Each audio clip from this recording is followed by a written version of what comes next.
رسول پاک بلا لیں تو نماز بھی چھوڑ کے حضور کے پاس چلے جایا کر، بلائیں لبیک کر کے جاؤ. کیوں؟ لما یحییکم، کہ جب رسول بلاتا ہے تمہیں تو وہ اس چیز کی طرف بلاتا ہے جو چیز تمہیں زندگی دے گی. اب زندگی تو ہے تبھی تو نماز پڑھ رہے تھے وہ صحابی، زندگی تو ہے تبھی تو ان کو بلایا جا رہا ہے نا، مردے کو تو کوئی نہیں بلاتا، تو زندہ تو ہیں.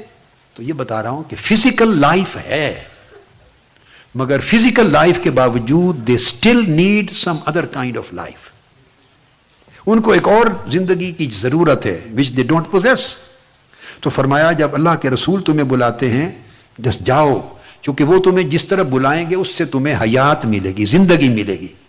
ان تمام آیات سے ایک بات ثابت ہو گئی کہ فزیکل لائف کے باوجود اسپریچول ڈیتھ ہوتی ہے، ہارٹ ڈیڈ ہوتا ہے، اور پھر اللہ پاک اپنے نور کے ذریعے زندگی عطا کرتا ہے. اب یہ جو بات ہے کہ زندہ ہو کر بھی مردہ ہوتے ہیں، اب اس کو تھوڑا الٹ کر لیں، عکس اس معنی کا اطلاق ہوگا تو جس طرح کئی لوگ زندہ ہو کر بھی مردہ ہوتے ہیں، قرآن سے ثابت ہو گیا نا، اس طرح اس کو مفہوم مخالف کہتے ہیں. مفہوم مخالف سے ثابت ہوا، اسی طرح کچھ لوگ ایسے ہیں جو وفات پا کر بھی زندہ رہتے ہیں.